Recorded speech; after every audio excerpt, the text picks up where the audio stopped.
কি হবে কিয়ামতের দিন হিন্দুদের সাথে? শুনলে আপনার শরীরের পশম দাঁড়িয়ে যাবে। তো কিয়ামতের দিন হিন্দুদের কি হবে এবং কিভাবে তাদের হিসাব নিকাশের দিন শুরু হবে, সম্পূর্ণ বিষয়গুলো জানার জন্য ভিডিওটি শেষ পর্যন্ত মনোযোগ দিয়ে দেখুন, যেন এটি গুরুত্বপূর্ণ অংশ বাদ না যায়। প্রিয় বন্ধুরা, যখন কিয়ামতের সব ছোট ও বড় নিদর্শনগুলো পূর্ণ হয়ে যাবে, তখন কিয়ামত শুরু হবে। কিয়ামতের শুরুটা হবে সিংগায় ফুঁক দেওয়ার মাধ্যমে। সিংগায় ফুঁক দেবেন ফেরেশতা হযরত ইসরাফিল আলাইহিসসালাম। হযরত ইসরাফিল আলাইহিসসালাম যখন থেকে সৃষ্টি হয়েছেন, তখন থেকে আল্লাহর হুকুমে সিংগায় মুখ রেখে আছেন। যেদিন আল্লাহর পক্ষ থেকে সিংগায় ফুঁক দেওয়ার হুকুম হবে, সেদিন প্রতিটি প্রাণী মৃত্যুর স্বাদ গ্রহণ করবে। তা পাখি হোক, জন্তু জানোয়ার হোক, জিন হোক, ফেরেশতা হোক কিংবা মানুষ। এমনকি আকাশ ফেটে গলিত তামার মতো লাল হয়ে যাবে। সূর্য ও চাঁদ দুটোই নিস্তেজ হয়ে একত্রিত হয়ে যাবে। তারাগুলো অনুজ্জ্বল হয়ে ছড়িয়ে পড়বে। সমগ্র পৃথিবী আল্লাহ তাআলার ভয়ে প্রচণ্ডভাবে কাঁপতে শুরু করবে। পাহাড় এমনভাবে চূর্ণবিচূর্ণ হবে যে তা ছড়িয়ে পড়া ধুলোর মতো মনে হবে। নদী ও সমুদ্রের পানি আগুনের মতো জ্বলে উঠবে। এই পৃথিবীতে যা কিছু জীবনের মতো অবশিষ্ট থাকবে, সবকিছু ধ্বংস হয়ে যাবে। এমনকি শেষ পর্যন্ত সেই প্রাণ যিনি সিংগায় ফুঁক দিচ্ছেন, অর্থাৎ হযরত ইসরাফিল আলাইহিসসালাম, তাকেও আল্লাহ তাআলা মৃত্যু দেবেন। আর সেদিন শুধুমাত্র একমাত্র মহান রব্বুল আলামিনের সত্তাই অবশিষ্ট থাকবে। এরপর যখন আল্লাহ তাআলার ইচ্ছা হবে, তখন তিনি আবার হযরত ইসরাফিল আলাইহিসসালামকে জাগিয়ে তুলবেন। তাকে আবার সিংগায় ফুঁক দেওয়ার হুকুম দেওয়া হবে। তিনি যখন সিংগায় ফুঁক দেবেন, তখন হযরত আদম আলাইহিসসালাম থেকে শুরু করে কিয়ামত পর্যন্ত যত প্রাণী এসেছিল, তাদের সবাইকে পুনরায় জাগিয়ে তোলা হবে। সেই সময় সবার আগে কবর থেকে বের হয়ে আসবেন সৃষ্টির শ্রেষ্ঠ নবীদের ইমাম হযরত মুহাম্মদ মুস্তাফা সাল্লাল্লাহু আলাইহি ওয়াসাল্লাম। এরপর হযরত মূসা আলাইহিসসালাম তার কবর থেকে উঠে দাঁড়াবেন। তারপর বাকি মানুষও তাদের কবর থেকে বের হতে শুরু করবে। তাদের সবাইকে হাসরের ময়দানে নিয়ে আসা হবে। সেখানে সব পুরুষ ও নারী নগ্ন দেহে এবং খালি পায়ে থাকবে। কিন্তু ভয় ও আতঙ্কের কারণে কেউ কারো দিকে তাকানোর মতো সাহস পাবে না, কারণ হাসরের ময়দানে সূর্য 10 গুণ বেশি তীব্র হবে। প্রত্যেকে মনে করবে যে সূর্য পৃথিবী থেকে মাত্র কয়েক গজ দূরে রয়েছে। তীব্র রোদের কারণে মানুষ ঘামে ভিজে যাবে। সেদিন 7 ধরনের মানুষ আল্লাহর আরশের ছায়া পাবে। নবী সাল্লাল্লাহু আলাইহি ওয়াসাল্লাম বলেছেন, রোদ আর তৃষ্ণার কারণে মানুষ ছটফট করবে। কেউ কারো অবস্থা জিজ্ঞাসা করার মতো অবস্থায় থাকবে না। এই অবস্থায় হাজার হাজার বছর কেটে যাবে। তারপর মানুষ পেরেশান হয়ে নিজেদের মধ্যে পরামর্শ করবে। তারা হযরত আদম আলাইহিসসালামের কাছে যাবে এবং বলবে, হে আমাদের পিতা, আমাদের পক্ষে এগিয়ে যান এবং আল্লাহর কাছে আরজু করুন। হে আল্লাহ, এই কঠিন অবস্থা সহ্য করা আমাদের পক্ষে কঠিন। আমাদের হিসাব নিয়ে নিন, যাতে আমরা জানতে পারি আমাদের গন্তব্য কোথায়। এই কষ্ট আমাদের সহ্যের বাইরে। কিন্তু হযরত আদম আলাইহিসসালাম তখন বলবেন, না, আমি একটি ভুল করে ফল খেয়েছিলাম, আর সেই ভুলের জন্য 300 বছর কেঁদে কেঁদে ক্ষমা প্রার্থনা করেছিলাম। হাদিসে এসেছে, সমস্ত মানুষের কান্নার আংশিক অংশের তুলনায় হযরত আদম আলাইহিসসালামের 300 বছরের কান্নার পরিমাণ ছিল 9 ভাগ। এত কান্নার পরও আল্লাহ তাআলা তার তওবা কবুল করেছিলেন। এরপর তিনি বায়তুল্লাহ শরীফ নির্মাণ করেন এবং 30 বার হজ করেন পায়ে হেঁটে। কিন্তু কিয়ামতের দিন তিনি তবুও বলবেন, না, আমি আল্লাহর সামনে যেতে লজ্জাবোধ করছি। চিন্তা করুন, হযরত আদম আলাইহিসসালামের তওবা কবুল হয়ে গেছে, তবুও তিনি এমন বলছেন। তাহলে আমরা যদি আমাদের গুনাহ নিয়ে তওবা না করে মারা যাই, কিয়ামতের দিন আল্লাহর সামনে দাঁড়ানো আমাদের জন্য কতটা কঠিন হবে। এরপর হযরত আদম আলাইহিসসালাম সবাইকে বলবেন, তোমরা হযরত নূহ আলাইহিসসালামের কাছে যাও। তখন সমস্ত মানবজাতি হযরত নূহ আলাইহিসসালামকে খুঁজতে শুরু করবে।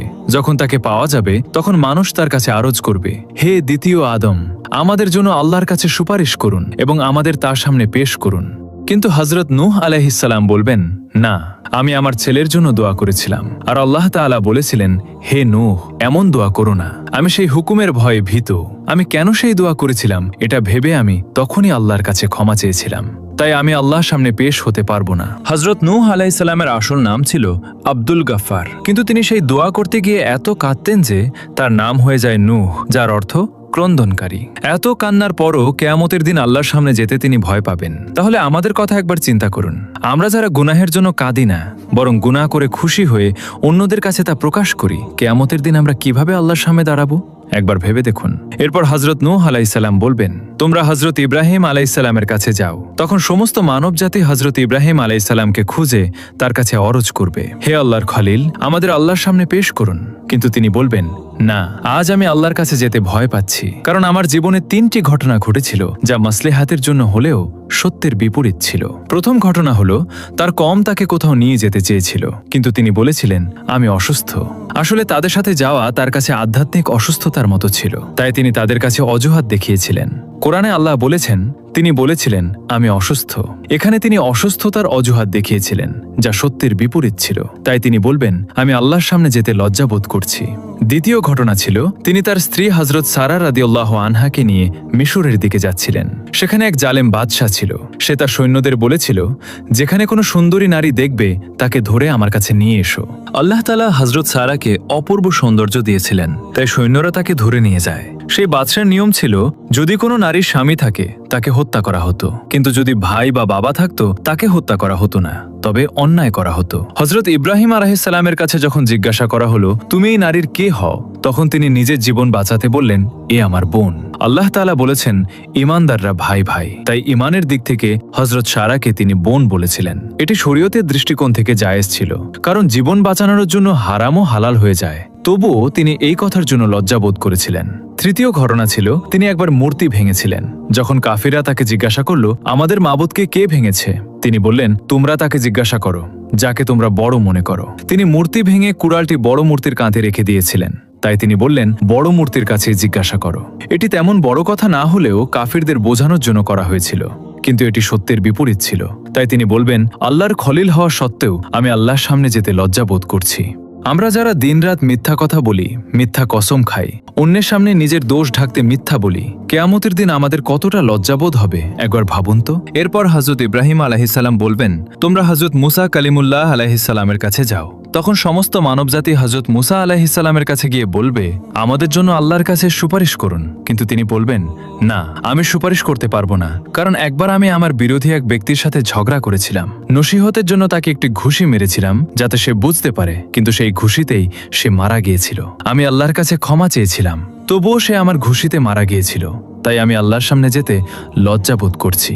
তারপর হযরত মুসা আলাইহিস সালাম বলবেন তোমরা হযরত ঈসা আলাইহিস সালামের কাছে যাও। তখন সমস্ত মানবজাতি হযরত ঈসা আলাইহিস সালামের কাছে গিয়ে বলবে আমাদের জন্য আল্লাহর কাছে সুপারিশ করুন। কিন্তু তিনি বলবেন না, আমি আল্লাহর সামনে যেতে ভয় পাচ্ছি, কারণ আমার উম্মত আমাকে এবং আমার মাকে আল্লাহর সাথে শরিক করে ফেলেছিল।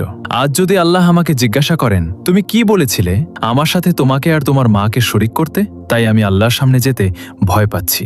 তারপর হযরত ঈসা আলাইহিস সালাম বলবেন তোমরা আল্লাহর প্রিয় নবী হযরত মুহাম্মদ সাল্লাল্লাহু আলাইহি ওয়াসাল্লামের কাছে যাও। তখন সবাই নবী সাল্লাল্লাহু আলাইহি ওয়াসাল্লামের কাছে যাবে।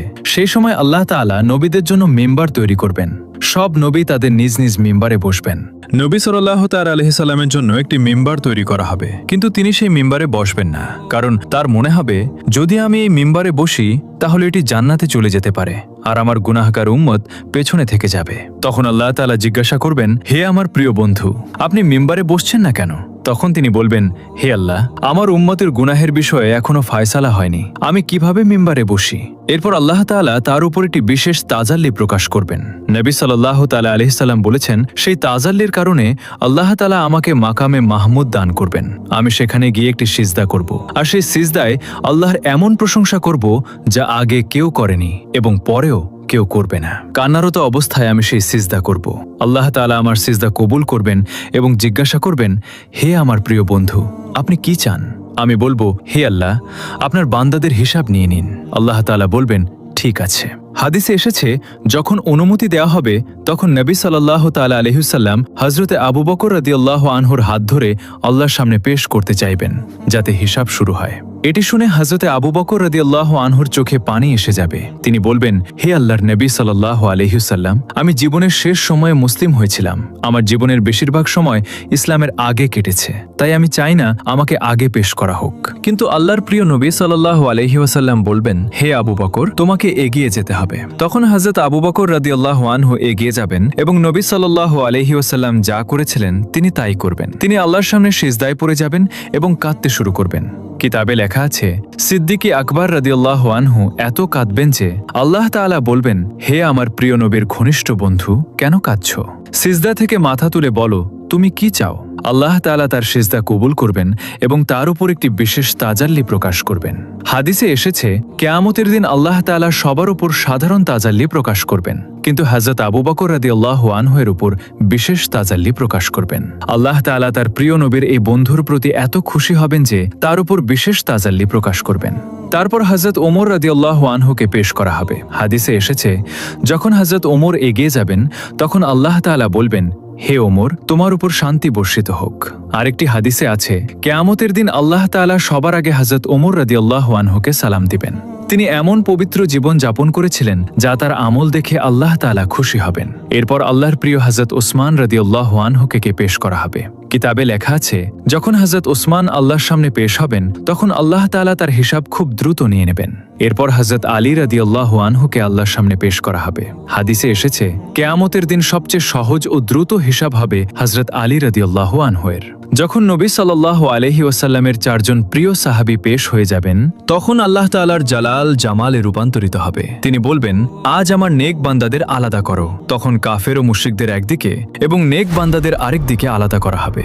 এরপর সবার আমলের হিসাব নেওয়া হবে। তারপর আল্লাহ তাআলা বলবেন, জাহান্নামের উপর দিয়ে পুলসিরাত পার হয়ে নেক লোকেরা জান্নাতে যাও।